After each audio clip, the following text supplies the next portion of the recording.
하겠습니다. 그리고 출석이랑 과제는 밴드에 동일하게 올라와 있습니다. 꼭 확인하셔서 체크해 주시고 혹시 지난주 것도 이제 강의를 못 들으시고 그다음에 이제 유튜브에 올라와 있는 강의를 다 보셨으면 저에게 "강의를 다 봤다."라고 말씀을 해 주셔야 출석으로 체크를 해 드립니다. 그리고 과제란에는 동일하게 과제 몇 번 하셨는지 일 주일 동안 올려 주시면 되겠습니다. 그리고 이제 뭐 좀 몇몇 분들이 이제 연락을 주셨는데 혹시 이게 지금 "내가 말씀 묵상을 너무 급한 일이 있어서 못 했다." 아니면 "너무 바빠서 못 했다. 이거 어떻게 하면 좋냐?" 이야기하시는데 일단 제일 먼저 말씀드리고 싶은 거는 어 못한 거를 땡 갖고 와서 하실 필요는 전혀 없습니다. 우리 뭐 중학교 아이들 같은 경우에 이제 우리가 뭐 일 한 달에 한 번씩 한 번도 안 빠지면 이렇게 치킨 선물을 해 주거든요. 막 그러면 하루 이틀 빠진 거를 막 숙제하듯이 땡겨 와서 이렇게 하는 경우가 있어요. 물론 칭찬하고 줄 수 있지만 묵상의 큰 의미, 큰 맥락에서는 좀 아니라는 거 아시죠? 그래서 꼭 그렇게 몰아쳐서 다시 하실 필요는 없지만 이제 뒤에 더 하실 수 있도록 저희가 원래 모든 과제는 8월 28 일이면은 마감이 되는 겁니다. 그런데 한 주간을 더 들여서 그 뒤에 못 하신 부분들은 그 뒤에 일 주일 동안 한 번도 빠지지 않고 하신다고 하면은 인정을 해 드리는 걸로 해서 넘어가도록 하겠습니다. 그러니까 이번 주에도 빠지지 않고 해 주시면 가장 좋겠고 혹여나 이번 주에도 빠지시는 분들은 우리 마지막 8월 29 일부터 9월 4 일까지 한 번도 안 빠지고 하겠다 기필코 딱 그 일 주일은 요렇게 해서 다 해 주신다면 과제 다 제출해 주신 것으로 인정하고 그다음에 우리가 수료하도록 하겠습니다. 혹시 그 외에 좀 궁금하신 사항들 있으실까요? 없으시다면 저희 이제 시작하도록 하겠습니다.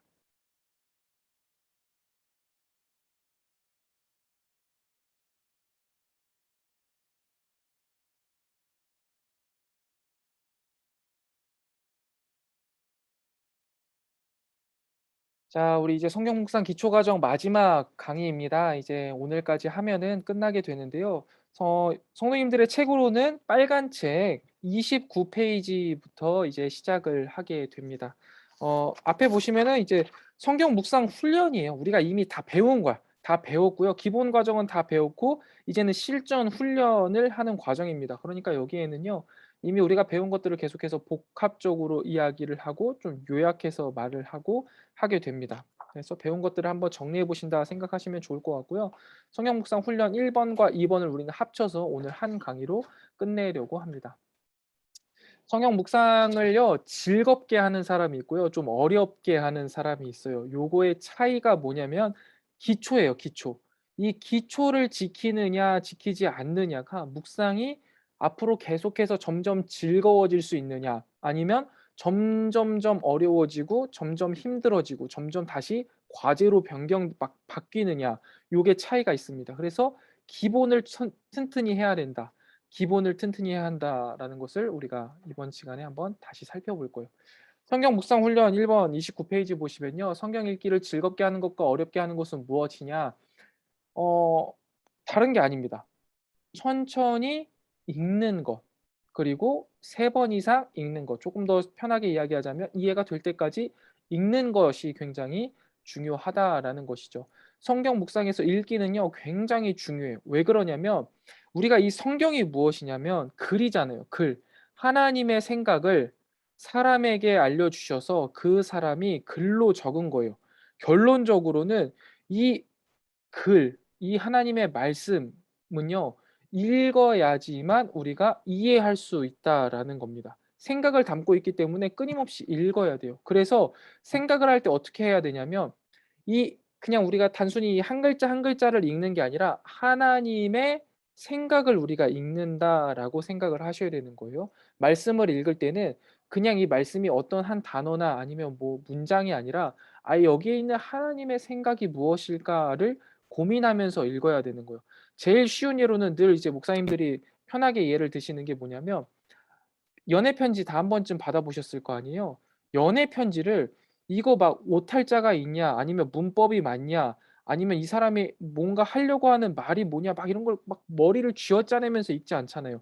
'아 이 사람이 나를 사랑하는구나.'를 흠뻑 느끼면서 한 번 읽나요? 연애 편지 한 번 읽는 사람은 좀 감정이 메마른 사람이에요. 처음 받으면 두 번, 세 번 읽게 되고 계속해서 읽게 되잖아요.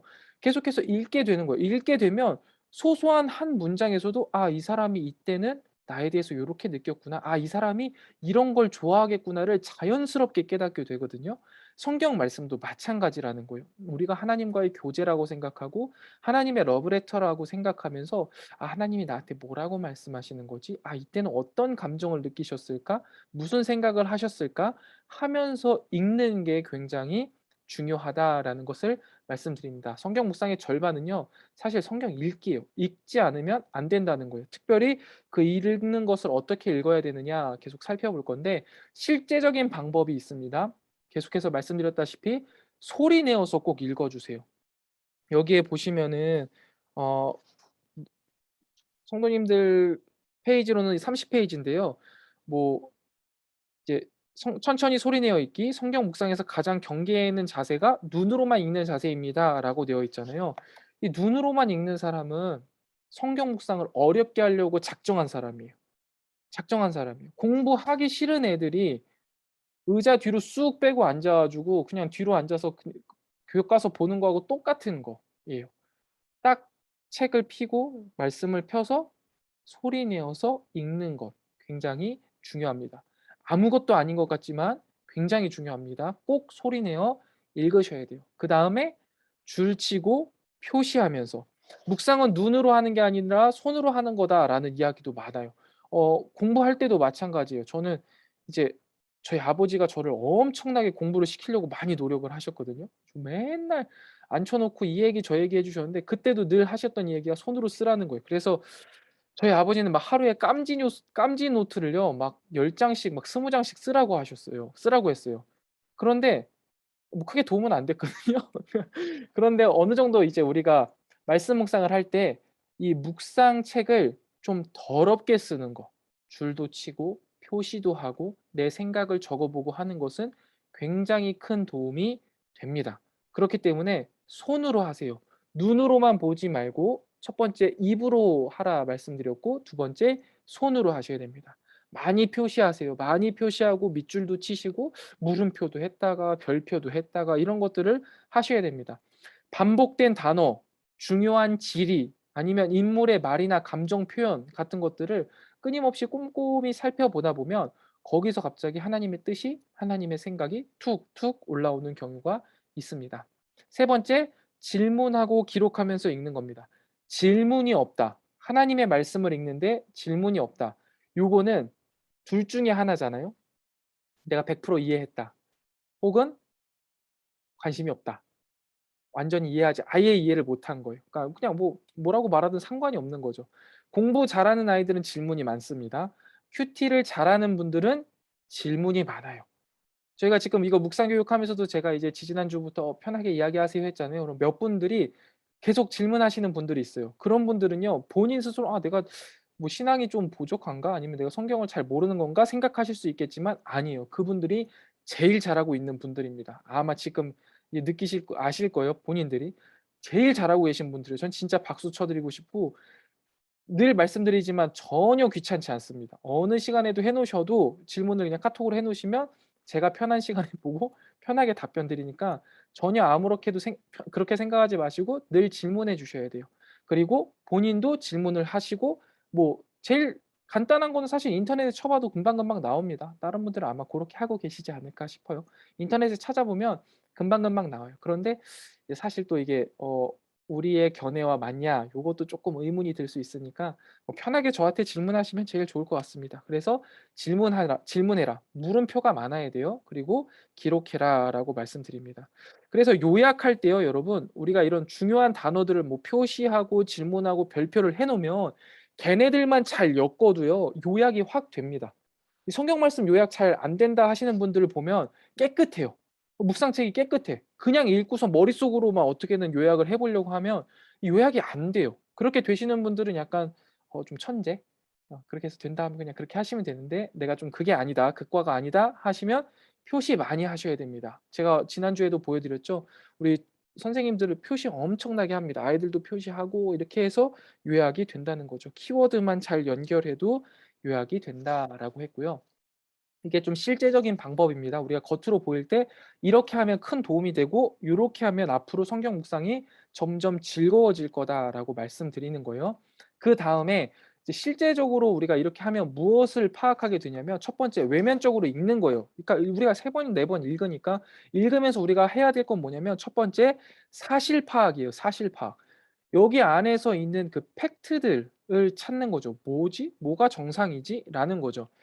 우리가 이 전체 내용의 줄거리 중에 사실 파악을 잘하는 거 굉장히, 굉장히 중요합니다. 특별히 말씀 묵상을 할 때 우리가 성서윤회원에서 하는 방식은 뭐냐면 하나의 성경을 처음부터 끝까지 웬만하면 다 읽어요. 너무 긴 것들 아닌 다음에. 뭐 시편이나 이런 것들은 좀 너무 기니까 잘라 읽고 또 사실 시편은 시니까 각별로 읽어도 되는데 뭐 예를 들어서 뭐 요나서라든지 소선지서라든지 요런 것들은 한목에 읽습니다. 왜 그러냐면 문맥이 굉장히 중요하거든요. 앞에 했던 이야기와 뒤에 했던 뒤의 이야기가 하나로 연결되어야지 '아 그래서 이렇게 이야기했구나.'를 알 수 있는데요. 혹시 성경책이 있으시면요. 욥기 8장 7절 말씀 한번 찾아보실래요?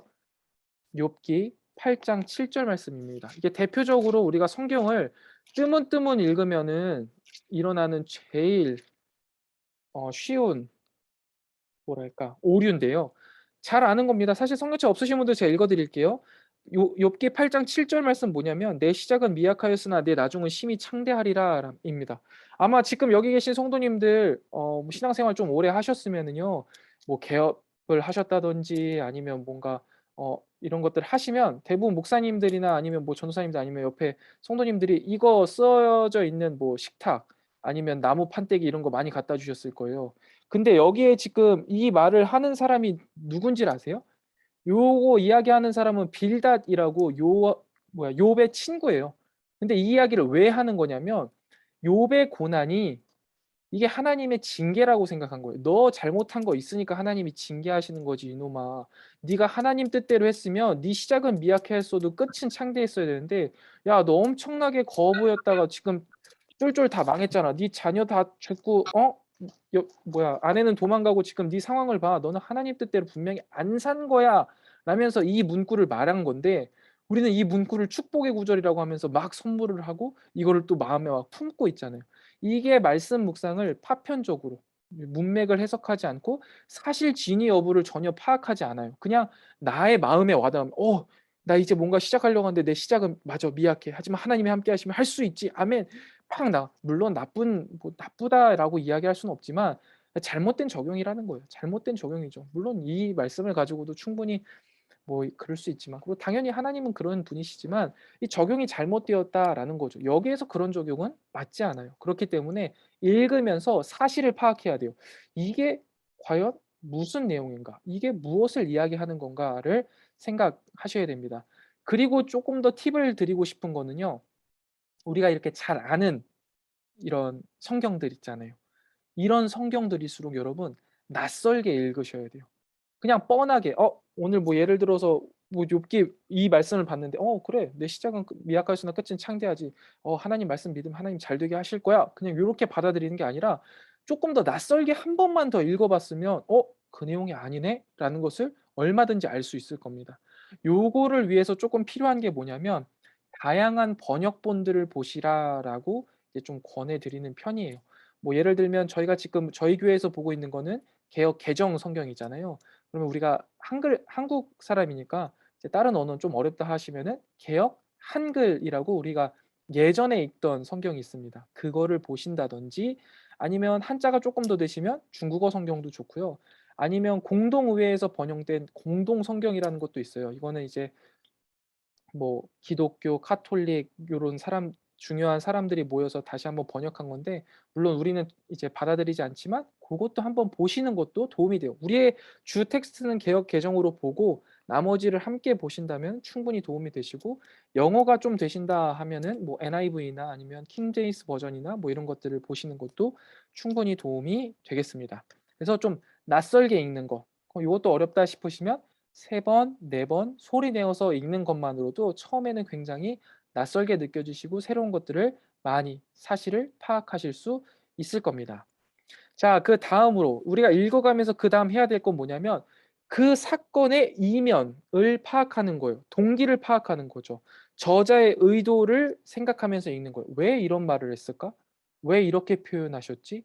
이건 무슨 의미일까?' 하는 것들을 끊임없이 고민하면서 읽는 거죠. 등장인물의 말이나 행동 아니면 동기나 심정들을 끊임없이 생각하면서 읽는 겁니다. 그다음 묵상적으로 읽는 것, 의미를 파악하는 거죠. 이거는 우리가 늘 하는 두 가지 질문입니다.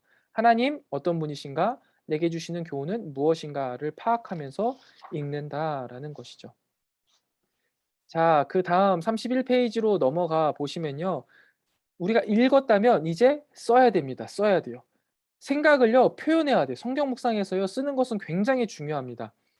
쓰는 것과 읽는 것을 분리시키시면 안 돼요. 끊임없이 써야 합니다. 쓰는 것은요 굉장히 중요한데요. 우리가 성경 묵상 책에다가 이렇게 기록하는 거 굉장히 중요하고 좋습니다. 저는 처음에는 어떻게 진행을 했냐면 이 매일 성경 책을요 이렇게 딱 묵상을 하고 나면 이거를 모았습니다. 쭉 모았어요. 그래 가지고 여러분 저희 그거 아시죠? 이거 매일 성경은 6년 동안 묵상하면 성경 전체를 저희가 한번 묵상한 거거든요.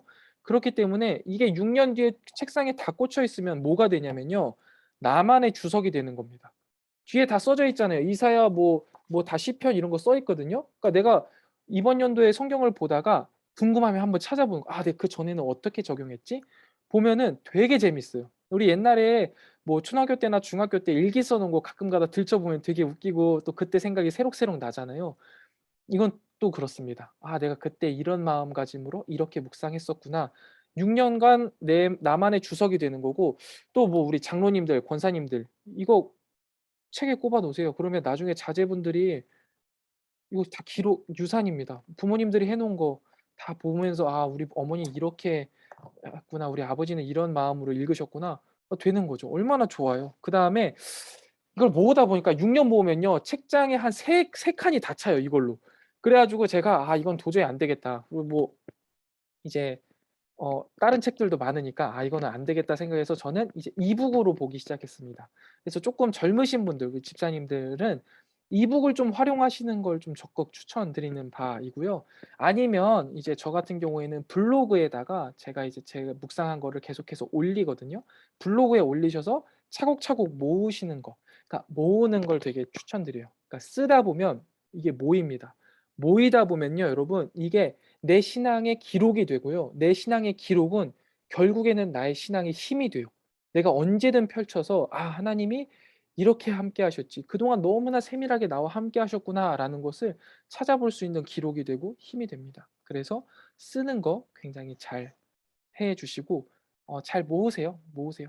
그래 가지고 뭐 이제 다른 분들은 또 이렇게도 하신다고 하더라고요. 6년 동안 모아 놓은 것들을 이제 그다음 1년 때부터 이제 바뀌는 거예요.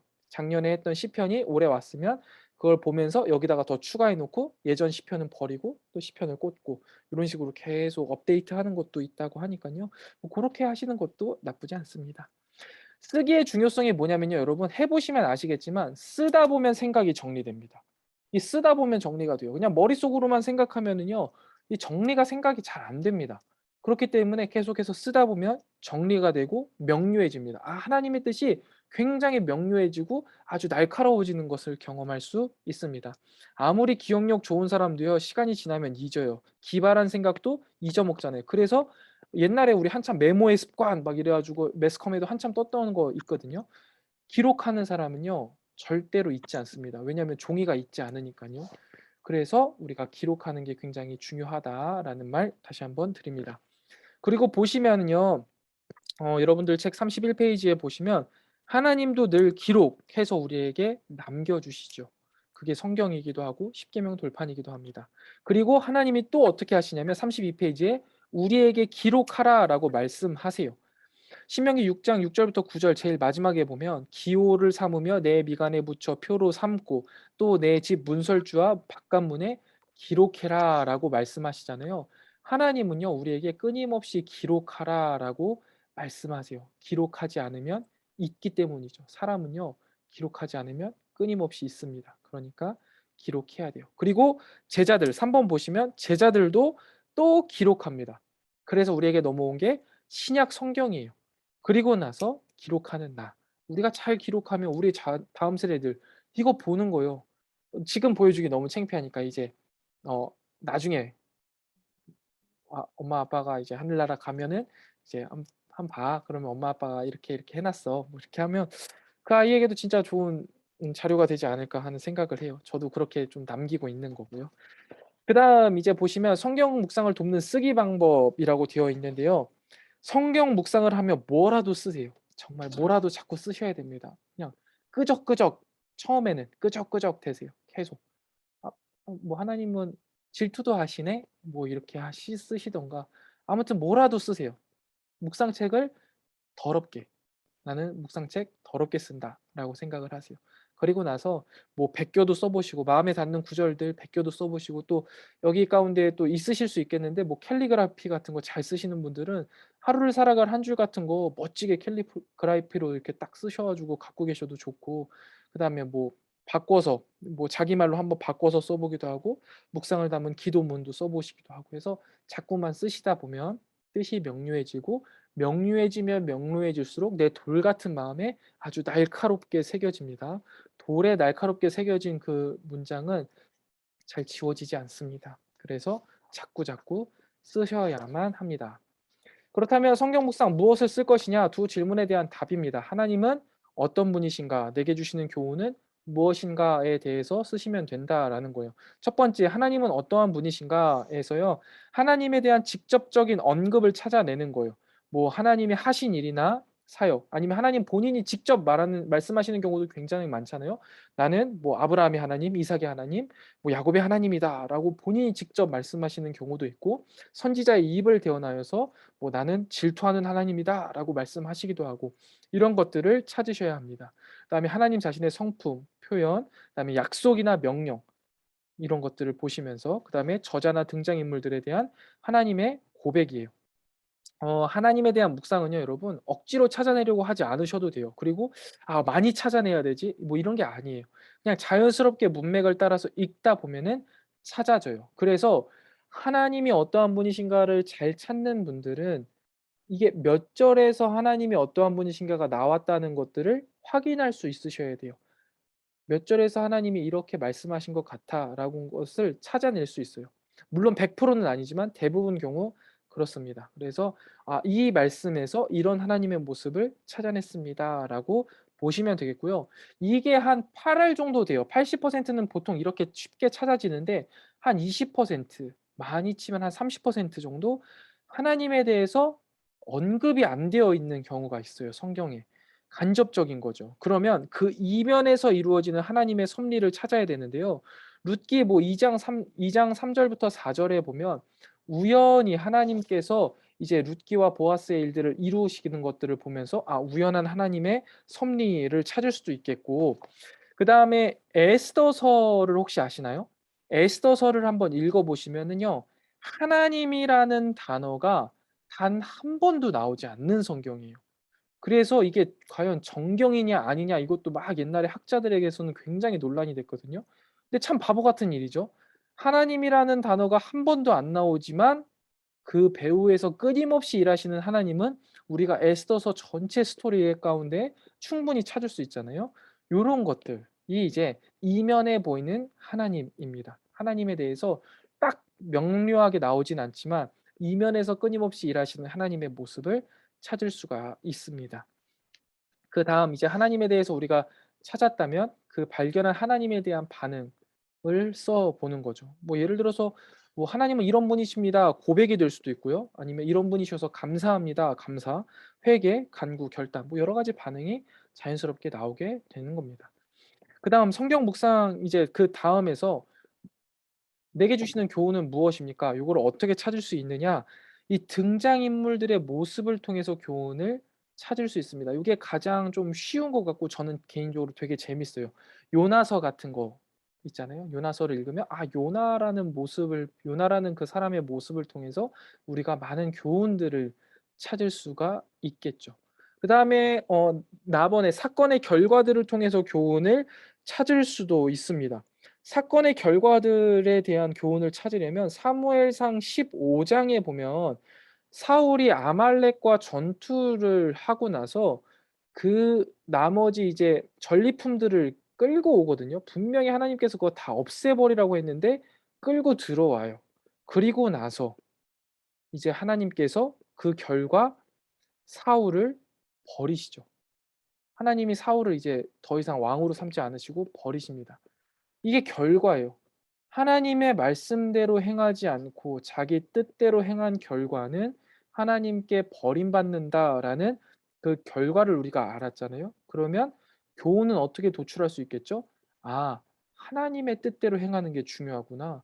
뭐 여기서 사울이 그럴싸하게 이야기하잖아요. '아 이거 하나님께 드리려고 좋은 것만 챙겨온 거야.' 뭐 이야기하고 그게 설사 그 사람의 진짜 마음일지라도 하나님은 그걸 싫어하신다는 거죠. 그렇기 때문에 '아 말씀대로만 하는 것이 순종이구나. 더 나아가는 것 또한 불순종이구나.' 요런 것까지도 가져갈 수 있는 거예요. 사건의 결과를 통해서 교훈을 찾아갈 수 있는 거죠. 그다음에 세 번째, 직접적인 명령이나 책망, 경고, 피해야 할 죄, 붙잡아야 할 약속 요런 것들. 요거는 대부분 이제 예언서나 아니면 선지서에 자주 나오는 거죠. 요런 것들입니다. 그리고 이제 그런 것들에서 찾은 것들, 새롭게 깨달은 내용들을 한번 적어 보고 고쳐야 할 생각도 한번 적어 보면 되겠습니다. 자 그리고 나서 맨 마지막에는 이제 기도문도 한번 적어 보는 거죠. 내 기도들 한번 싹 적어 보면서 쓰는 것까지가 이제 끝나게 됩니다. 자 요렇게까지가 이제 '읽어야 되고 써야 된다.'라는 거예요. 성경 묵상을 즐겁게 하기 위해서는 첫 번째 읽어야 합니다. 읽어야 해요. 그리고 두 번째 써야 합니다. "읽을 때 어떻게 읽어야 한다."라고 말씀드렸냐면은 소리 내어서 꼭 소리 내어서 그리고 그 가운데 이게 하나님의 마음이 적혀 있는 글이다. 하나님의 생각을 이해하려고 생각하시면서 읽어야 한다라고 말씀드렸고 좀 줄을 쳐 가시면서 표시를 많이 하면서 읽으시라 말씀드렸고 질문이 많이 떠올라야 한다라고 말씀드렸습니다. 그리고 쓸 때는 이제 그것에 하나님에 대해서 '하나님은 어떠한 분이신가? 내게 주시는 교훈은 무엇인가?'를 쓰셔야 되고 큐티책을 좀 더럽게 쓰자. 우리는 그렇게 말씀을 드렸습니다. 자 그래서 조금 더 넘어가 보도록 하겠습니다. 성경 묵상 훈련 두 번째로 일단 바로 넘어갈 건데요. 실습은 마지막에 한 번에 몰아서 할 겁니다. 41 페이지를 보시면 되겠습니다.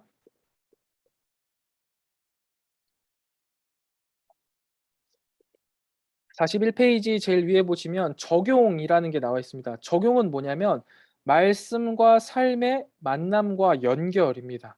그러니까 우리가 '적용을 해야 한다.'라고 생각하면 실천과 다짐만을 생각해요.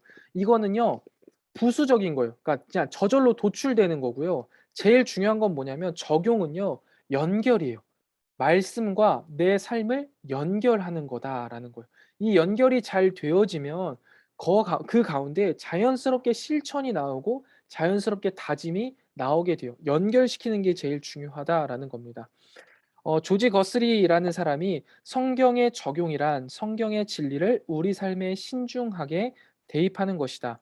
성경을 이해하고 받아들여서 하나님 말씀의 진리와 일치하도록 삶을 조정하는 일이다."라고 말씀했는데요. 우리가 성경 묵상을 하면서 끊임없이 이 말씀이라는 이 텍스트에 우리의 삶을요 이게 잘 조율하는 거예요. 그래 가지고 잘 아구를 딱 맞춰가는 게 이게 말씀 묵상 과정이거든요. 이렇게 연결하는 과정이. 요것만 잘 진행이 된다면 우리 삶의 실제적인 뭐 실천, 다짐 요런 것들은요 너무나 자연스럽게 나옵니다. 요런 것들을 언제 경험하실 수 있냐면 말씀 묵상을 풍성히 하셔서 정말 내 마음 가운데 하나님과 동행하는 그 날이 시작되면요. 그날 내가 하는 말, 행동 이런 것들이 뒤돌아봤을 때 '야 내가 어떻게 이런 말을 했지? 내가 어떻게 이런 행동을 했지?'라고 번뜩번뜩 생각이 나실 때가 있어요. 저 같은 경우 1 년에 한두 번 있을까 말까 한데요. 아무튼 고런 날 그게 이제 점점 많아져야겠죠. 점점 많아져 일 주일에 한 번, 두 번 혹은 이제 점점 많아져야 되는데 고렇게 됐을 때 '아 내가 정말 말씀과 내 삶이 잘 연결되었구나.'라는 것을 느끼게 됩니다. 그리고 반대로 또 이런 경우도 있어요. 그러니까 하나님의 말씀을 정말 막 읽고 쓰면서 세밀하게 적용하다 보면은요. 목에 턱 걸릴 때가 있어요. '와 나 이거 못하겠는데. 이렇게는 못하겠는데.' 이렇게는 못하겠는데 그 이면은 뭐예요? 정확하게 하나님이 하라고 하신 거예요. 그러니까 고럴 때도 있습니다. 그래서 요렇게 적용을 하는 거예요. 연결을 하는 겁니다. 적용이라는 건 그런 겁니다. 내 삶에 연결되어져서 끊임없이 고민이 되고 끊임없이 갈등이 되고 끊임없이 감사가 되고 끊임없이 찬양이 되는 것. 그게 잘 적용이 되었다라고 표현할 수 있겠습니다. 성경 묵상에 그럼 어떻게 적용해야 되냐? 하나님은 어떤 분인가에 대한 적용으로 이제 넘어갈 건데요. 하나님이 어떤 분인가, 하나님이 나에게 주시는 교훈 요런 것들을 점점점 적용하는 건데 사실 저는 좀 깊이 더 이야기 드릴 것보다는 그냥 '이해하시는 게 좋겠다.'라는 생각을 해요. 이게 뭐냐면 하나님과 교제하는 거예요. 끊임없이 하나님과 교제를 하고 그다음에 자연스럽게 하나님과 교제를 하다 보면 하나님이 좋아하시는 것, 하나님이 싫어하시는 것 이런 것들이 분별이 될 거고 그것을 통하여서 '나는 하나님이 좋아하시는 것은 더 하고 하나님이 싫어하시는 것은 안 하겠다.'라는 결단이 결국에 이런 모든 적용에서 우리가 나올 수 있다라는 거 이야기 드리고 싶어요. 그러니까 뭐 사실 크게 어려운 게 아니에요, 적용이라는 것은. 그냥 말씀을 깊이 묵상하고 그 기초를 잘 지켜간다면 너무나 자연스럽게 도출되는 건데요.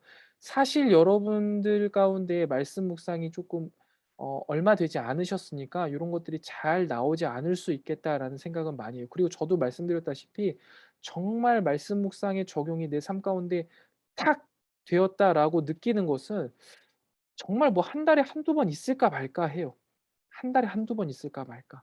왜냐하면 내 삶이 내 말씀과 정말 잘 융화되려면 깊은 묵상의 이해가 있어야 될 뿐더러 내가 마음을 열고 하나님 앞에 나아가려는 내 의지도 있어야 되기 때문에 쉬운 일은 아니에요.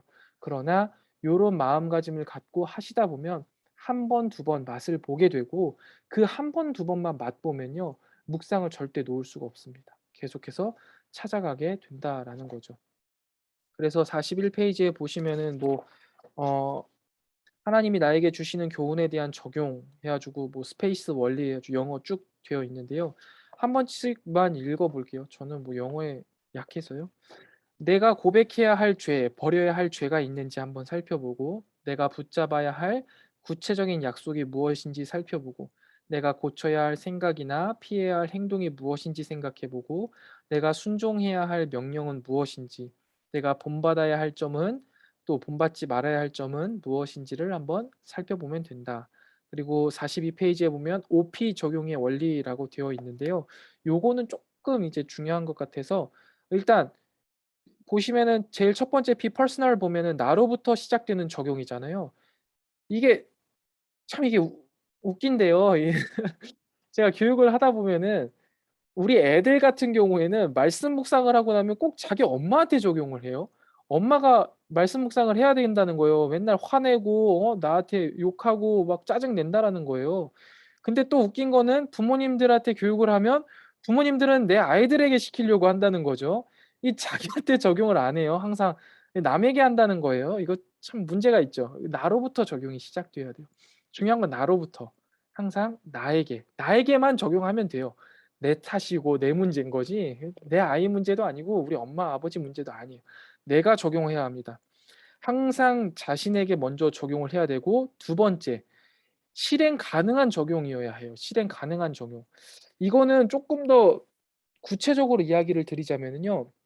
이 적용을 하다 보면 어 대부분 처음 하시는 분들은 '하나님 말씀대로 살아야겠다.'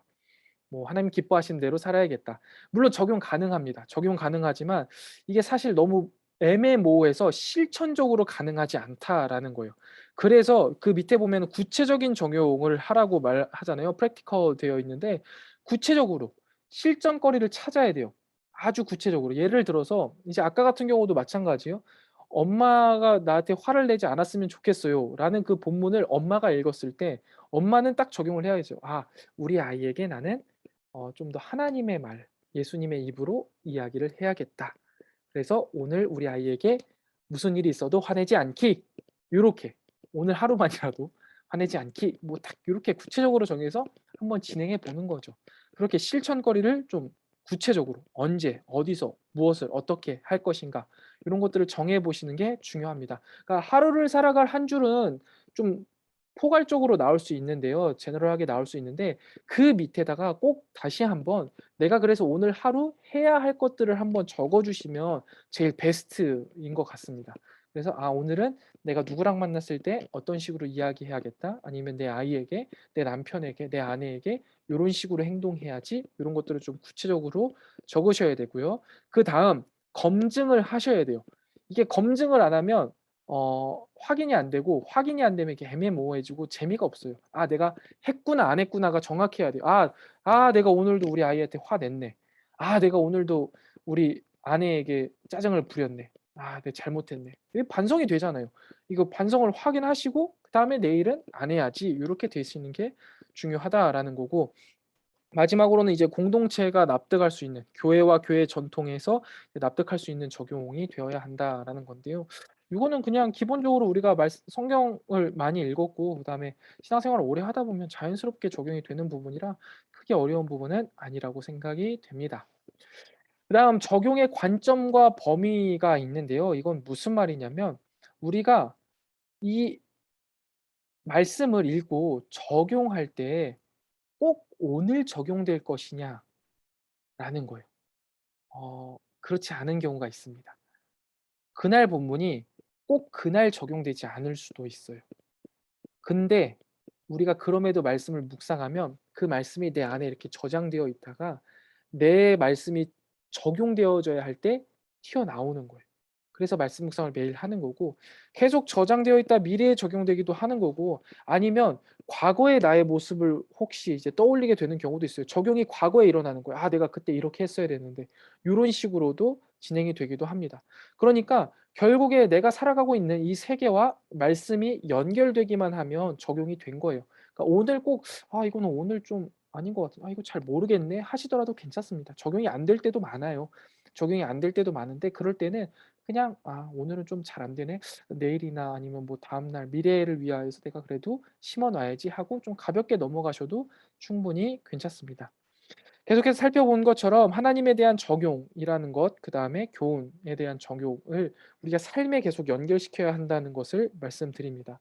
여기서 쪼끔 더 이제 저는 여러분들에게 성도님들에게 말씀드리고 싶은 건 요렇게 말씀드리고 나면 확 어렵게 느끼시는 분들이 있어요. 왜 그러냐면 이제 그러면 성경 묵상을 할 때 억지로 이것들을 막 캐내기 시작해요. '어떻게 하면 적용할 수 있을까? 어떻게 하면 내가 하루를 살아갈 무언가를 찾을 수 있을까?' 제가 제일 처음 말씀드린 것과 동일합니다. 러브레터예요. 성경은 이런 걸 찾아내기 위해서 읽는 게 아니에요. 말씀 묵상은 이런 걸 찾아내기 위해서 읽는 게 아니라고요. 그냥 이게 자연스럽게 도출되는 거지 이걸 위해서 성경을 읽는다 이거는 성경을 어렵게 읽는 거고 아주 잘못 읽는 거예요. 그냥 '아 하나님이 나에게 무슨 말씀을 하시는 거지? 하나님은 뭐라고 말씀하시는 걸까? 어떤 모습이지?' 라는 마음을 갖고 읽어 가시다 보면 이게 자연스럽게 도출이 된다. 그래서 요렇게, 요렇게 도출될 거다라는 걸 말씀드리는 거고요. 분명히 말씀드렸다시피 오늘 도출 안 될 수도 있어요. 괜찮은 거예요. 내일 도출될 수도 있고 미래에 도출될 수 있어요. 과거의 나에게 될 수도 있고요. 언젠가 그 말씀이 내 삶에 적용이 될 때가 있는 거예요. 그렇기 때문에 크게 고민하지 않으셔도 좋고요. 자연스럽게 말씀 앞에서 반응하시는 게 제일 좋겠다라는 생각을 합니다. 하나님은요, 말씀을 깊이 생각하는 자녀의 모습 굉장히 기쁘게 여기시지만 그 말씀을 오늘 내 삶의 자리에 어떻게 적용할지를 고민하는, 생각하는 모습 또한 굉장히 기뻐하세요. 그렇기 때문에 우리가 고민하고 있는 그 순간도 하나님에게는 굉장히 기쁜 시간, 우리가 하나님 앞에 기쁨이 될 수 있는 시간이다라는 걸 기억하셨으면 좋겠습니다. 이게 적용이고요. 그다음 사실 저는 이 적용보다 더 중요한 게 나눔이라고 생각해요. 나눔은요. 어떻게 보면은 말씀 묵상의 거의 꽃이에요, 꽃. 그래서 43 페이지에 보시면요. 묵상은 묵상 나눔은 새 이야기가 하나로 연결되는 거다라고 표현을 하는데요. 하나님 이야기, 성경이죠. 그다음에 나의 이야기, 내 삶입니다. 이게 그러니까 우리 공동체의 이야기로 딱 이 새 이야기가 연결되는 거예요. 기도와 말씀으로 이것들이 다 연결이 된다라고 한다면 결국에는 우리가 충분히 우리 삶에 말씀의 생태계가 구축이 되는 겁니다. 생태계라는 게 굉장히 중요하거든요, 여러분.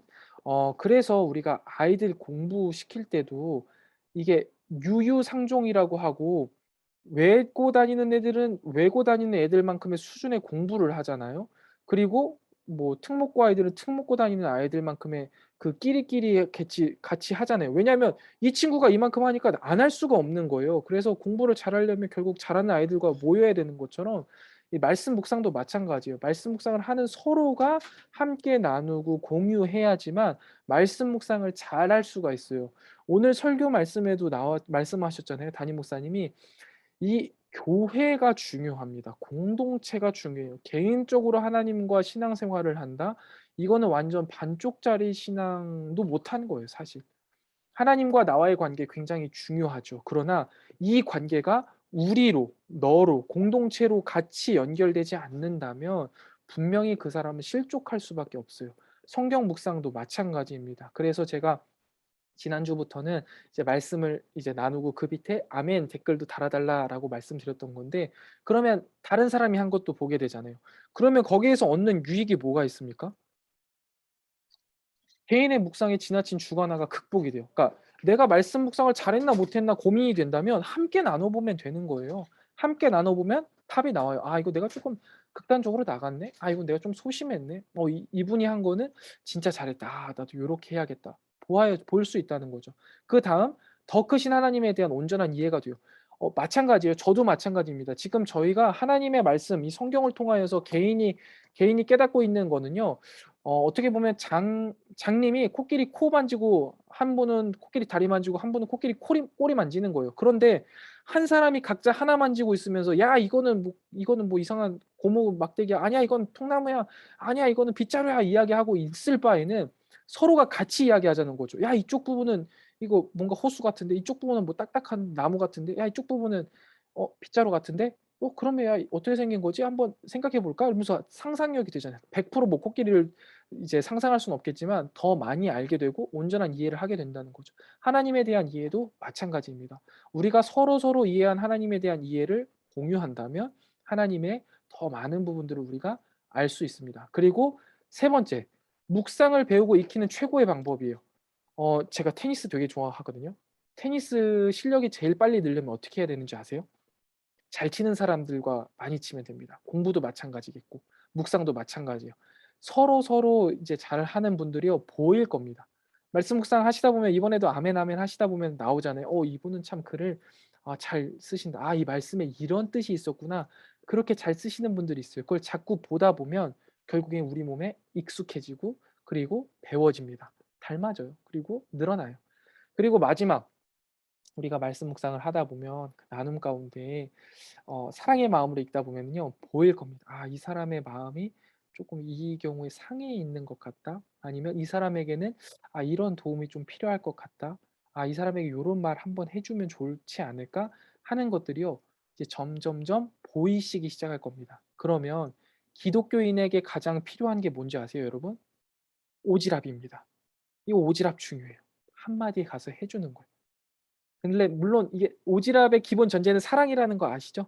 그러니까 받으시는 분들도 항상 그렇게 생각하셔야 돼요. '아 이 사람이 나를 사랑해서 하는 말이구나.'라고 생각해서 다시 한번 고민해 보신다면 분명히 은혜가 되는데 "아니 네가 뭔데 이런 이야기를 해?" 이러면 이게 서로 안 좋거든요. 근데 오지랖의 마음이 좀 있어야 돼요. 그래서 좀 마음이 상한 것 같다. 뭔가 문제가 있는 것 같다." 하면 뭐 집사님 우리 밥이라도 한 잔 마실까요?" 아니면 뭐 "커피 한 잔 하실래요?" 해서 뭐 뭐 "무슨 일 있어요? 뭐 있으면 이야기해 주세요. 같이 기도할게요." 뭐 이렇게 요게 신앙 공동체에서 할 수 있는 최고의 것이고 최선의 것 아니겠습니까? 요런 것들이 가능해져요. 나눌 때. 나누지 않고 나 혼자 끙끙 앓고 있으면 뭐 아무도 모르는 거예요. 그러나 나누면 일어난다라는 것이죠. 그래서요 여러분 결국 묵상 나눔은요. 우리가 하나님께서 알려주신 골로새서 3장 16절 말씀에도요 보면요. 우리 16절 말씀 같이 읽겠습니다. 시작. 페이지 수가요 45 페이지입니다. 45 페이지 책 제일 마지막인데요. 같이 읽겠습니다. 시작. 그리스도의 말씀이 여러분 가운데 풍성히 살아있게 하십시오. 온갖 지혜로 서로 가르치고 권고하십시오. 감사한 마음으로 시와 찬미와 신령한 노래로 여러분의 하나님께 마음을 다하여 찬양하십시오라고 말하고 있죠. 여기에서 끊임없이 말하는 게 뭐예요? 여러분이에요. 여러분. 우리 공동체 가운데 말씀이 살아있게 해야 돼. 나 혼자 내 안에 말씀이 살아있는 거 말하지 않았습니다. 우리 가운데, 우리 가운데 말씀이 계속 살아서 움직여야 합니다. 그리고 요 가운데 서로 지혜로, 지혜는 우리가 잠언할 때도 이야기했죠. 지혜가 뭐예요? 여호와를 경외하는 거예요. 하나님을 바라보고 하나님을 경외하는 마음으로 서로에게 권고하는 거예요. 때로는 따끔한 질책일 수도 있고 때로는 사랑의 말일 수도 있겠죠. 하는 거예요. 그러면 우리 가운데 감사의 마음으로 시와 찬미와 신령한 노래가 넘쳐난다는 거죠. 특별히 요즘같이 이제 시편 우리가 묵상하고 있잖아요. 시편 묵상하다 보면은요. 가끔씩 이제 신앙생활 오래 하신 분들은 이게 번떡번떡 생각나는 찬양 같은 거 있으실 거예요. 왜냐하면 시편은 찬양으로 바뀐 것들이 많이 있기 때문에 그런 것들 공유해 주시는 거죠. "아 이제 저희 뭐 네이버 밴드에다 오늘 말씀 묵상하면서 요런 찬양이 있었는데 기억이 나더라고요." 하면서 올려주시면 또 다들 한 번씩 보면은 같은 찬양, 같은 말씀을 보고 같은 은혜를 공유하고 또 그 가운데 풍족히 우리가 서로 나누고 이렇게 될 수 있다라는 거죠. 그게 신앙 공동체가 해야 할 일이고 어 당연한 모습인데 우리가 고런 것들을 좀 잊혀지고 있지 않나라는 생각을 합니다. 그래서 우리가 이 나눔이 굉장히 중요하다라고 말씀드리고 싶어요. 이 묵상 나눔하면 제일 먼저 이제 여러분들 "우리 나눔합시다."라고 이야기하면 딱 드는 생각이 뭐예요? '아 나는 잘 못하는데. 아 나는 부족한데.' 그게 묵상을 잘해서 묵상 나눔을 하는 게 아니라는 거예요. 묵상을 잘하려고 나눔을 하는 겁니다. 아시겠어요? 그러니까 이게 잘해서 묵상 나눔을 하자 이게 아니에요. '아 내가 잘났으니까 내가 잘했으니까 나누자.' 이게 아니라 '내가 잘하기 위해서 우리가 잘하기 위해서 나누자.'라는 것을 생각해 주시면 좋을 것 같습니다. 자 그러면 우리가 실습을 간단하게 두 가지 정도 해 보려고 하는데요. 여러분들이 가지고 계시는 책 34 페이지를 한번 펼쳐 보시겠습니까?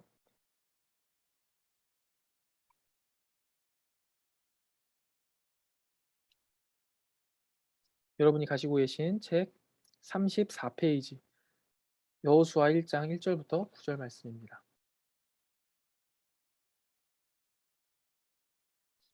우리가 너무 잘 알고 있는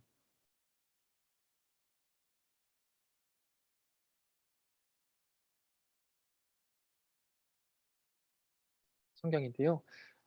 보시면은 일단 우리가 준비 기도하고 준비 기도는 일단 넘어가겠습니다. 지금은 읽기와 쓰기니까 했다고 치고 그다음에 내용 요약, 그다음에 파악, 그다음에 하나님 어떠한 분이신가, 내게 주시는 교훈은 무엇인가, 그래서 연결이랑 적용은 어떻게 할 것인가, 요기를 한번 진행해 볼 건데요. 여호수아 1 장부터 9 장까지의 말씀을 우리가 소리 내어서 함께 일단 읽고 제가 같이 읽어 주세요. 제가 일단 대표로 읽는 거지만 각자 음소거 하셨으니까 읽도록 하겠습니다. 여호수아 1장 1 절부터 9 절까지 말씀입니다. 하나님 말씀입니다. 읽겠습니다. 여호와의 종 모세가 죽은 후에 여호와께서 모세의 수종자 눈의 아들 여호수아에게 말씀하여 이르시되 내 종 모세가 죽었으니 이제 너는 이 모든 백성과 더불어 일어나 이 요단을 건너 내가 그들 곧 이스라엘 자손에게 주는 그 땅으로 가라.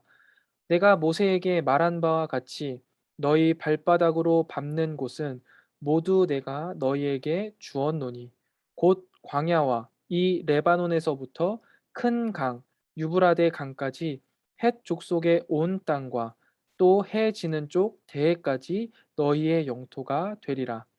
내 평생에 너를 능히 대적할 자가 없으리니 내가 모세와 함께 있었던 것 같이 너와 함께 있을 것임이니라. 내가 너를 떠나지 아니하며 버리지 아니하리니 강하고 담대하라. 너는 내가 그들의 조상에게 맹세하여 그들에게 주리라 한 이 땅을 이 백성에게 차지하게 하리라. 오직 강하고 극히 담대하여 나의 종 모세가 내게 명령한 그 율법을 다 지켜 행하고 우로나 좌로나 치우치지 말라. 그리하면 어디로 가든지 형통하리니 이 율법책을 내 입에서 떠나지 말게 하며 주야로 그것을 묵상하여 그 안에 기록된 대로 다 지켜 행하라. 그리하면 내 길이 평탄하게 될 것이며 내가 형통하리라.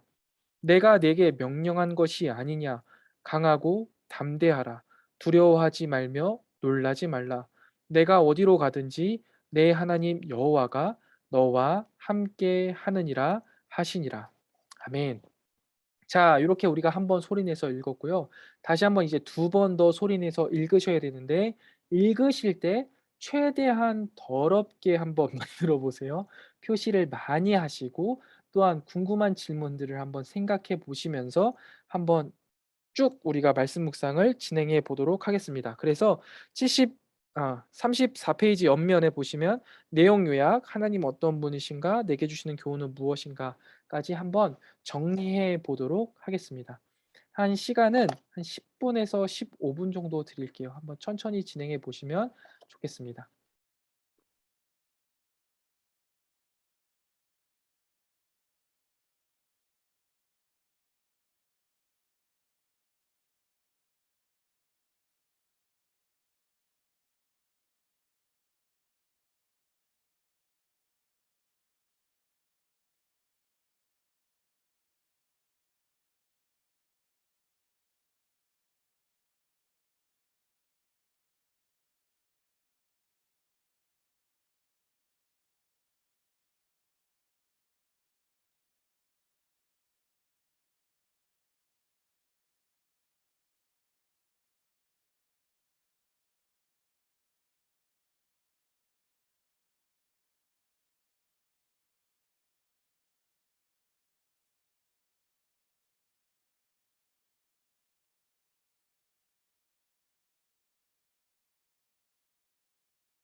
한번 천천히 이제 같이 진행을 조금씩 해 보도록 하겠습니다.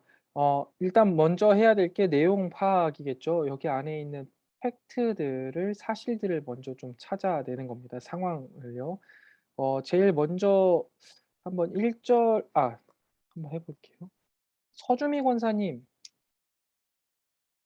지금 오늘 음소거 풀고 말씀해 주세요.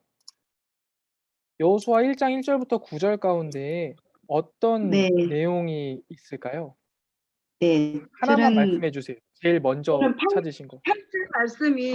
말씀이 저한테 다가왔는데요. 네. 이 율법책을 내 입에서 떠나지 말게 하며 주야로 그것을 묵상하여 그 안에 기록된 대로 다 짓게 행하라. 그리하면 내 길이 평탄하게 될 것이며 내가 형통하리라. 그 네. 말씀이 어 요청으로 왔는데요. 그러셨구나. 그러니까 고거는 일단 그 권사님에게 이제 다가온 말씀이고요. 말씀. 여호수아 1장 1 절부터 9 절에 9 절이 예. 어떤 내용인지를 혹시 말씀해 주실 수 아, 있을까요? 예. 이거는 무슨 너, 내용일까요? 하나님께서 네. 모세가 죽은 후에 여호수아에게 말씀하시면서 그 이스라엘에게 주는 그 땅으로 가라고 말씀하시며 어, 내가 주는 그 땅으로 가면 너는 끝까지 나와 함께 하고 있을 테니까 걱정하지 말고 나와 함께 하려니 너는 강하고 담대하게 내 말씀대로 따르라. 뭐 그 말씀. 잘하셨습니다. 맞아요. 그러니까 지금 요것이 제일 먼저 우리가 요약해야 될 내용입니다. 요거를 지금 서주미 권사님께서는 다 이해하고 계셔서 그리고 또 워낙 잘 아시는 말씀이니까 이렇게 편하게 이야기가 가능했는데 적어 보시라는 거예요. 이거를 제일 먼저 적으셔야 돼요. 이게 지금 하나님이 모세의 후계자 여호수아에게 말씀하시는 장면이구나. 이거 팩트잖아요. 그러면 그 말씀이 뭐였는지는 이제 그 밑에 또 적혀 있죠. 뭐 예를 들어서 땅을 주시겠다라고 말씀하셨다. 뭐 예를 들어서 강하고 담대하라라고 말씀하셨다. 그 밑에 이제 세부적으로 율법을 지키라라고 말씀하셨다. 요렇게 세부적으로 더 들어갈 수 있는 겁니다. 그러니까 먼저 제일 중요한 건 전체적인 내용을 요약할 수 있어야 하는 겁니다. 그게 첫 번째 쓰기 방법입니다. 잘해 주셨습니다. 감사합니다, 네. 권사님. 다음 이제 그러면 이 본문 가운데 나온 하나님의 모습을 이제 우리가 한번 찾아보면 되겠는데요. 어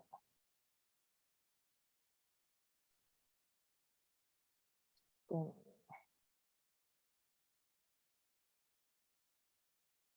이미선 집사님 혹시 오늘 여호수아 1장 1 절부터 9절 가운데 하나님의 모습을 어떻게 찾으실 수 있었나요? 어떤 하나님의 모습을 찾으셨나요? 나에게 명령하시는 하나님, 명령하시는 하나님 몇 절 그리고 말씀을 통해서 찾으셨을까요? 2절이요. 2절 말씀. 네. 거기까지는 다 명령하시는 안 하나님. 썼는데. 네. 네, 그리고 네 괜찮습니다. 약, 그다음에 약속을 지키시는 하나님, 오케이. 약속을 지키시는 하나님. 그건 혹시 몇 절일까요? 네, 그 몇 절이라고 하나는 안 썼는데요, 아 목사님. 그러니까 요게 특별히 이제 또 네, 이거 약속이라고 해서 제가 쪼끔 더 짚고 넘어가고 싶은데 사실 여기에 보면 "약속을 하셨다."라는 것을 우리가 어떻게 알 수 있을까요? 혹시 지금 같이 그 묵상하고 땅을 계신 내게 저희 일기 중에 네네. 말씀해 주세요, 집사님. 너희의 영토가 되리라. "너희의 영토가 되리라." 어디 쪼끔 그걸로는 어려울 것 같은데요. 네. 아무나 말씀해 주세요. 6절이요. 6 절. 네. "강하고 담대하라." 너는 내가 그들의 조상에게 맹세하여 그들의 조상에게 맹세한 걸 지키게 하시니까 고거 네. 그들에게 주리라 한 땅. 네. 주리라 한 땅. 약속을 했던 땅이니까 6 절도 네. 맞습니다. 저는 쪼끔 더 5절, 앞에서 찾았어요. 모세에게 말한 거와 5절, 같이 5 절. 3절 5 절. 그쵸. 저는 3 절에서 찾았습니다. 5 절도 맞고요. 3절이요. 저는 빨리 모세에게 찾았어요. 3 말한 절에서. 네.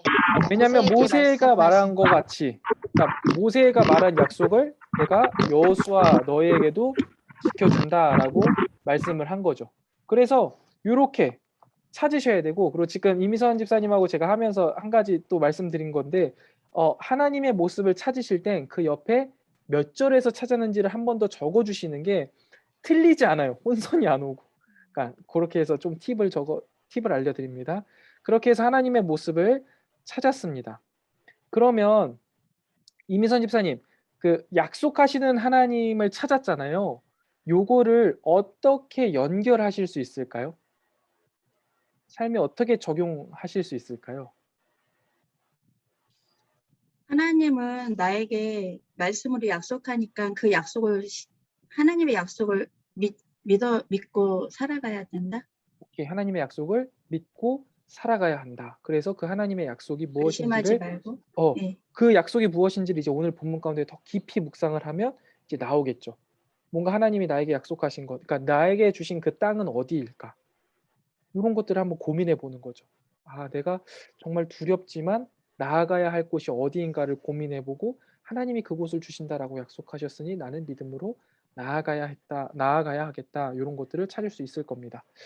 잘하셨습니다. 아주 감사합니다. 한 번만 더 한번 해볼까요?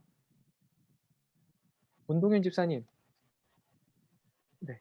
혹시 하나님은 어떤 분이신가 오늘 본문 가운데 어떤 것 찾으셨을까요?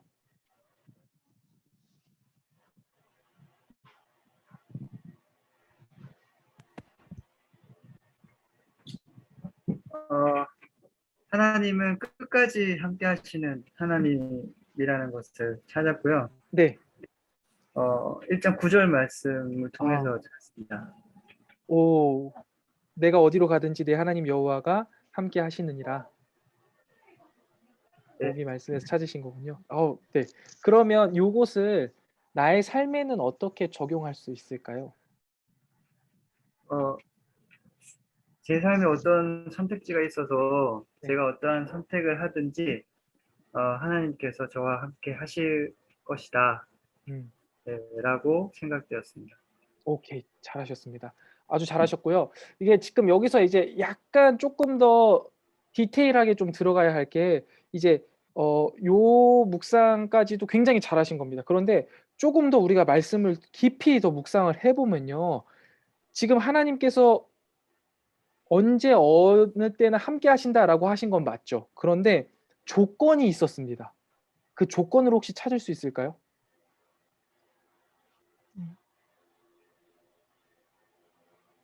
8절이요. 그쵸? 8절 혹은 7절이 될 수 있겠죠. 그러니까 우리 문도균 집사님이 하나님께서 명령한 그 율법을 다 지켜 행하고 우로나 좌우로나 치우치지 아니하면 하나님께서 함께 하시는 거죠. 그러니까 이게 조금 더 깊은 묵상으로 나아가기 위한, 우리가 배웠으니까, 우리 이제 배웠으니까 단계입니다. 그러니까 한 구절로만 적용을 하는 것은 이제 묵상 초보자, 완전 초짜고, 우리는 이 문맥 전체 1장 1절부터 9절까지를 다 끌어와야 되는 거예요. 그러니까 하나님은 언제나 나와 함께 하셔. 이거 맞는 말이긴 하죠. 그러나 조금 더 맞는 말은 내가 하나님의 말씀을 지켜 행할 때 하나님은 언제나 어느 때나 나와 함께 하셔가 더 정확한 말이잖아요.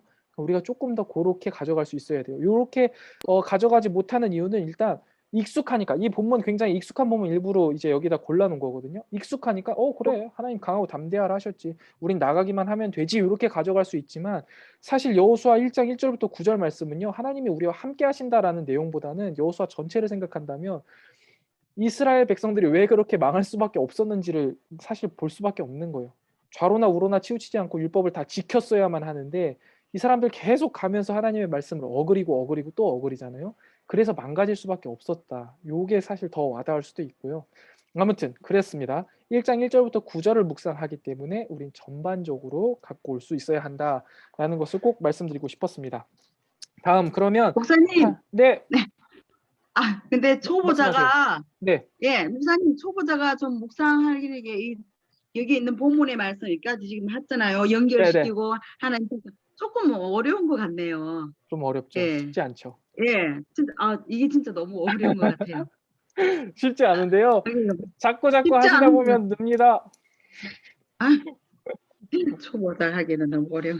아, 네. 그래 조금 더 이제 네, 계속 이제 조금씩 하시다 보면 늘어갑니다. 그리고 제가 조금 더 계속해서 팁을 알려드려 볼게요. 그래서 이제 그다음 하나님이 어떠한 분이신가를 가져왔다면 그 하나님이 내게 주시는 교훈을 가져와 봐야 하거든요. 그러면 이거는요. 그래서 좀 더 해야 될 게 서주미 권사님 아까 전에 서주미 권사님이 아니셨구나. 이미선 집사님부터 하셨죠. 이미선 집사님이 하나님이 어떠한 분이신가 하실 때 하나님은 네. 약속을 지키시는 하나님이라고 말씀하셨잖아요. 네. 그러면 그 하나님을 통하여서 내게 주시는 교훈으로 어떻게 가져올 수 있을까요?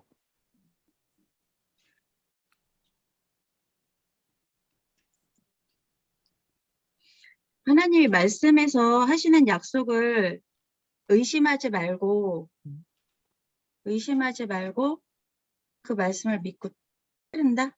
오케이. 약속은 지키시기 때문에 그 약속을 의심하지 않고 따른다라고 적용할 수 있겠죠. 잘 적용하셨습니다.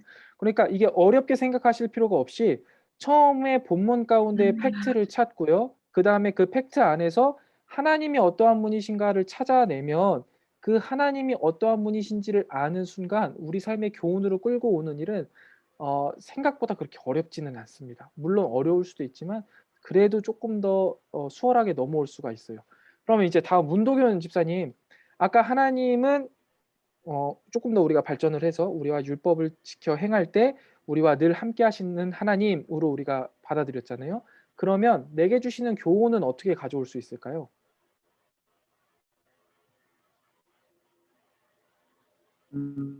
내게 주시는 교훈은 하나님이 명령하신 것에 있어서는 강하고 담대하고 두려워하지 말고 놀라지 말아라.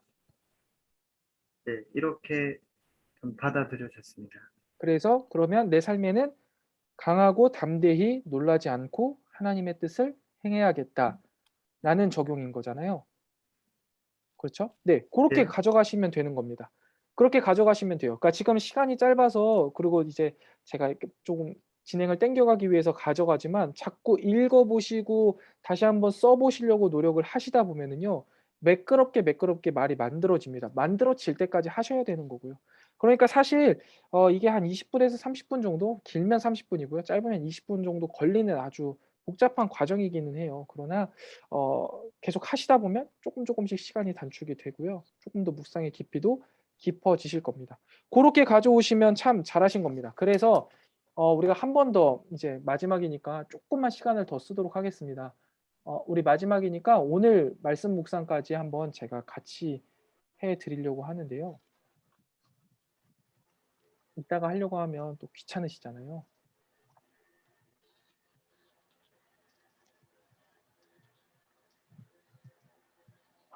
시편 66편 10절부터 20절 말씀이고요. 화면이 너무 작아서 잘 안 보이시면 성경책을 펼쳐 주시면 되겠죠. 아니면 퀴트책 피시면 됩니다.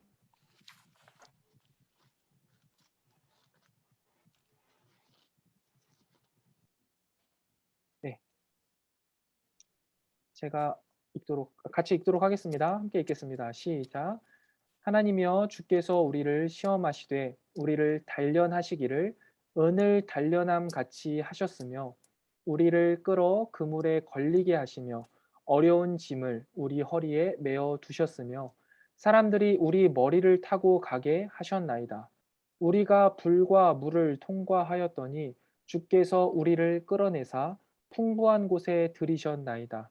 내가 번제물을 가지고 주의 집에 들어가서 나의 서원을 주께 갚으리니 이는 내 입술이 낸 것이요 내 환난 때에 내 입이 말한 것이니이다. 내가 순양의 향기와 함께 살진 것으로 주께 번제를 드리며 수소와 염소를 드리리이다. 하나님을 두려워하는 너희들아 다 와서 들으라. 하나님이 나의 영혼을 위하여 행하신 일을 내가 선포하리로다. 내가 나의 입으로 그에게 부르짖으며 나의 혀로 높이 찬송하였도다. 내가 나의 마음에 죄악을 품었더라면 주께서 듣지 아니하시리라. 그러나 하나님이 실로 들으셨으며 내 기도 소리에 귀를 기울이셨도다. 하나님을 찬송하리로다. 그가 내 기도를 물리치지 아니하시고 그의 인자하심을 내게서 거두지도 아니하셨도다. 아멘. 이제 성도님들께서 두 번 더 읽으시면서요. 내용 요약, 그다음에 하나님은 어떠한 분이신가, 그래서 내게 주시는 교훈은 무엇인가를 한번 간략하게 한번 적어 보도록 하겠습니다.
일단 저희가 조금 살펴보면 제가 조금 표시를 해 놓긴 했는데요. 지금 시편 66편 10 절부터 20 절까지는 두 개 정도의 단락으로 나눌 수 있을 것 같아요. 어떻게 나눌 수 있냐면 지금 10 절부터 12 절까지를 보시면 우리거든요. 이 공동체를 위한 이제 공동체의 이야기들이 나와 있고 13절부터 20절까지는 내가, 내, 나에 대한 이야기예요. 그러니까 일단 두 개가 구분되겠다라는 것을 우리가 좀 살펴볼 수가 있고요. 반복되는 단어들을 표시하다 보면 자연스럽게 찾아지는 겁니다. 찾아질 수가 있고 그러면 10절부터 12절까지를 한 단락, 13절부터 20절까지를 한 단락으로 살펴봐야겠다를 알 수 있겠고 그다음에 이제 팩트를 찾아보는 거죠. 근데 뭐 그닥 뭐 시기 때문에 팩트, 뭐 사실, 상황을 찾기는 좀 쉽지가 않습니다. 다 묘사가 되어 있으니까요. 그래서 그러면 이 단계를 한번 건너뛰는 거예요. 뭐 사실을 찾을 수 있는 거는 크게 없겠네. 뭐 조금 찾아보자면 뭐 11절, 12절 보면은 지금 뭔가 환란을 겪고 있구나. 뭔가 좀 어려운 상황이구나. 요 정도를 좀 우리가 찾을 수 있겠죠. 그리고 나서 이제 하나님이 어떠한 분이신가로 넘어가시면 돼요. 그럼 하나님의 모습이 무엇일까를 이제 한번 찾아볼 건데요. 유정욱 집사님, 혹시 시편 지금 66편 10절부터 20절 가운데 하나님의 모습, 어떤 모습을 찾으실 수 있으셨나요?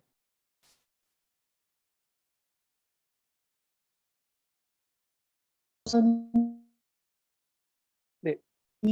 단련하시는 주님 그리고 구원하시는 하나님의 모습을 찾았거든요. 단련하시는 주님, 구원하시는 하나님. 단련하시는 주님은 몇 절에서 찾으셨을까요? 10절에서 주께서 우리를 시험하시되 우리를 단련하시기를 은을 단련한 같이 하셨으며 10절을 읽으면서 저는 찾았어요. 잘하셨습니다. 그다음에 구원하시는 하나님은요? 그리고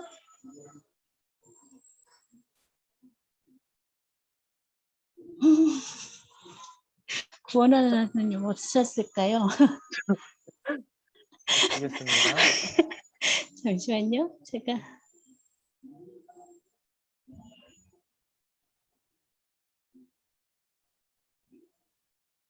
제가 19절을 읽으면서 그 생각을 한 것 같아요. 다른 건 표시했는데 구원하신 하나님은 막 쓰고 있었어가지고. 네네네. 네. 실로 하나님이 들으셨으며 내 기도 소리에 귀를 기울이셨도다. 이거를 구원하시는 하나님으로 가져가신 거죠?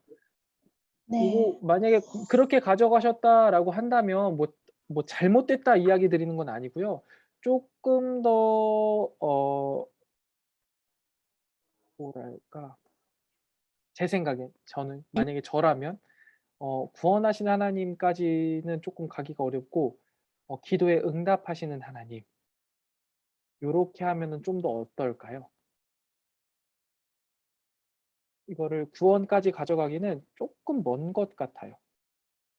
제가 인터넷 또 끊기나요? 제가 인터넷이 좀 끊깁니다.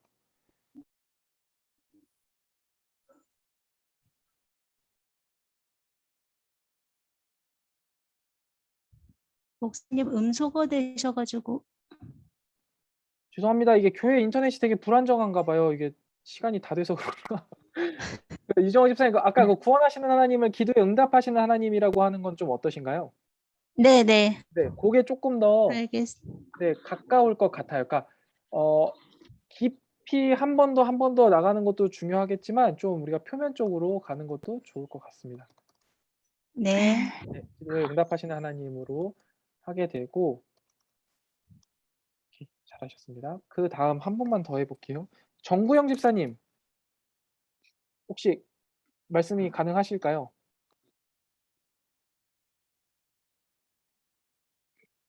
조금 어려우시면 김은영 집사님, 말씀 가능하실까요? 풀숲에서 이렇게 손이하고 얼굴이 자꾸 왔다 갔다 하시긴 하는데. 계시긴 한데. 네, 김은영 집사님, 네, 시편 음소거 말씀에서, 됐죠? 네, 네네, 음소거 네네, 풀렸습니다. 네, 목사님, 음소거 됐나요? 네, 말씀하시면 네네네. 됩니다. 하나님은 어떤 네. 분이신가를 한번 말씀해 주실래요? 찾은 거 다 말씀드려요? 네, 뭐 하나만 말씀해 네. 주세요. 아까 10절에서, 네, 10절 말씀해 주신 거 네, 단련하신 하나님 찾아요? 네. 10절이요? 아, 인터넷 진짜 안 되겠네.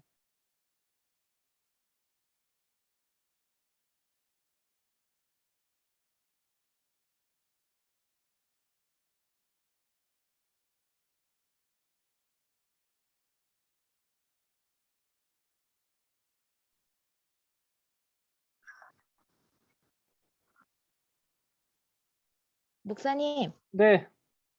안 들렸죠? 아, 아니요. 단련하시는 하나님 하신 것까진 듣고 나갔습니다.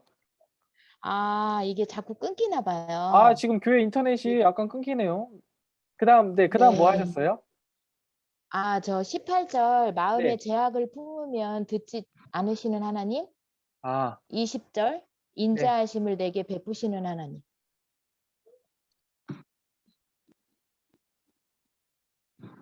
아, 자꾸 끊어지나 인자하시 봐요. 네. 요렇게 찾으셨어요. 잘하셨습니다. 단련하시는 하나님, 마음의 죄악을 보면 듣지 않으시는 하나님, 그다음에 인자하신 하나님까지 이렇게 찾아주셨고요. 그렇다면 이제 요거를 가지고 내게 주시는 교훈으로 이제 넘어가야 되는 거거든요. 그러면 우리 유정옥 집사님께서 아까 전에 단련하시는 주님, 기도에 응답하시는 하나님 요 두 개를 찾으셨는데요. 이 중에 하나를 한번 골라서 그 하나님의 모습으로 적용을 한번 해 보실래요? 어떤 걸 선택하시겠습니까? 응답하시는 하나님. 네, 기도에 응답하시는 하나님. 그러면 내 삶에는 어떻게 네. 적용할 수 있을까요? 이 부분은 저는 제가 묵상하면서 가장 어려운 부분이긴 한데, 네. 그냥 저희 개인적인 생각이니까 응답하시는 네네네. 하나님을 선택한 것은 이제 말씀을 묵상하기도 하고 기도를 할 때 늘 이제 어떤 필요에 의해서 하기도 하잖아요. 그러니까 네. 이제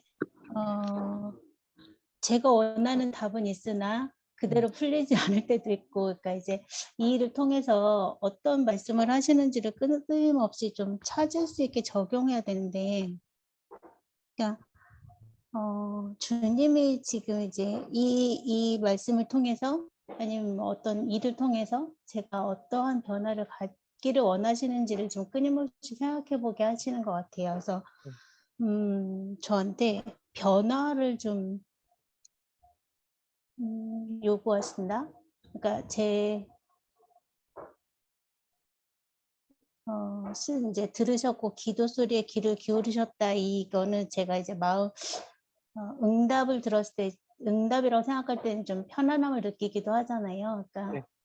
너무 행설수설이네. 저는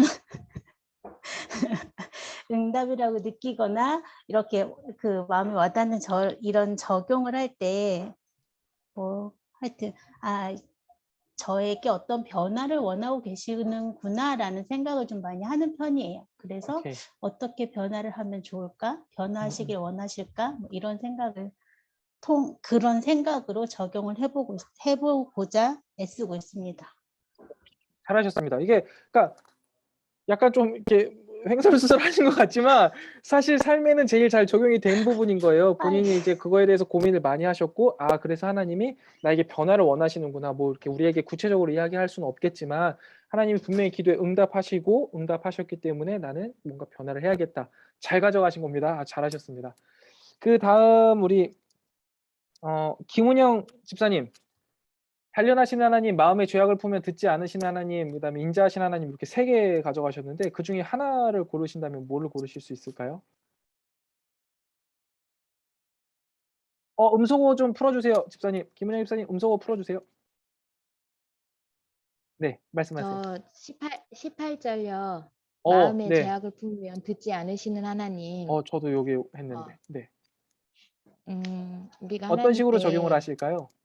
네, 하나님께 이렇게 기도하는 강구들이 많잖아요. 그러나 보면 하나님은 내 마음의 동기를 되게 중요시하시는 것 같더라고요. 그래서 내가 원해서 하나님께 나의 원함을 기도할 때에도 하나님은 내 마음의 동기를 살펴보게 하시는 것 같아요. 그래서 내가 이렇게 해주세요라고 기도를 하지만 그게 하나님 보시기에 내 마음의 동기가 바르지 않으면 나의 인간적인 욕구이거나 나의 지나친 욕심이거나 이럴 때는 제 마음에 이게 하나님 기뻐하시지 않는다라는 그런 마음이나 이런 깨달음들을 주셔서 기도의 방향을 수정해 주시는 것 같아요. 오케이. 잘하셨습니다.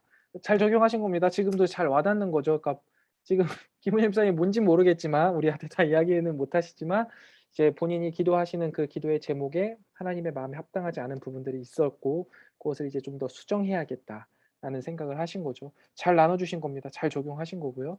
우리가 이렇게 적용을 조금씩 이렇게 해 나가면 되는 겁니다. 그런데 지금은 어떻게든 지금 다 유정옥 집사님이나 김은혜 집사님이 다 적용이 됐지만 때때로 적용이 되지 않을 때도 있어요. 그럴 때는 너무 뭐 '아 내가 오늘 묵상을 잘못했나?' 이렇게 생각하지 마시고 하나님의 모습으로만으로도 충분히 우리가 은혜를 받을 수 있어요. 단련하시는 하나님, 기도에 응답하시는 하나님, 마음의 죄악을 품으면 듣지 않으시는 하나님, 인자하신 하나님, 그러한 하나님의 모습을 내가 오늘 충분히 배웠고 느꼈고 누렸고 또 내 삶 가운데 요런 하나님을 생각하면서 살아야지 요 정도 갖고 가셔도 충분히 가능하다라고 말씀드리고 싶습니다. 더 많은 분들과 이제 나누면서 좀 세밀하게 봐드리고 하면은 참 좋은데 우리가 정해진 시간이 있다 보니까 이렇게 몇 분만 좀 나누어서 봤습니다. 앞으로도 말씀 묵상하시면서 잘 안 되시는 부분이나 모르시는 부분들 있으시면 언제든지 편하게 뭐 연락 주셔도 좋습니다. 카톡으로 주셔도 되고요. 전화하셔도 되고요. 그렇게 해서 계속 말씀 묵상을 꾸준히 해 나가시면 좋을 것 같고요. 제가 이제 말씀 묵상 이렇게 기수들이 지나가면 지나갈수록 그냥 끝나는 게 아니라 계속해서 종종 체크를 할 겁니다. 그래서 연락을 드려서 말씀 묵상 잘하고 계신지 또 너무 안 하고 계시면 다시 한번 독려도 해 드리고 체크도 해 드리고 뭐 이렇게 좀 하려고 하니깐요. 오지랖으로 하는 겁니다. 그러니까 성도님들도 그렇게 예쁘게 봐 주셔서 앞으로 좀 이렇게 말씀 묵상을 꾸준히 해 나가시는데 또 이렇게 거룩한 습관을 가져가시는데 큰 도움이 되셨으면 좋겠습니다. 이렇게 해서 한 4 주간의 교육 과정 좀 길지도 않고 또 좀 짧다면 짧은 시간을 보냈는데요. 성도님들에게 많은 도움이 되셨는지 모르겠습니다. 저는 준비하면서 또 성도님들에게 알려드리면서 많은 은혜가 되었는데요. 같은 은혜가 성도님들에게도 있었으면 좋겠고요. 궁금하신 거 모르는 거 있으면 말씀해 주시고 마지막으로 이제 제가 그 카톡방에다가 저희 설문조사 교육에 관한 설문조사를 올려드릴 거예요. 그러면 그거 꼭 보시고 오늘 중으로 좀 해주세요. 지나가면 까먹으시니까 그냥 보시면 바로 설문조사 몇 가지 질문 안 됩니다. 한 5가지 정도 되는데요. 거기에 질문해 주셔서 우리 다음 교육 받으시는 분들은 더 좋은 교육 받으실 수 있도록 그렇게 도움을 주시면 좋겠습니다. 혹시 오늘까지 강의하면서 궁금하신 내용이나 좀 어려우신 부분들이 있으시다면 잠깐 질문 받도록 하겠습니다.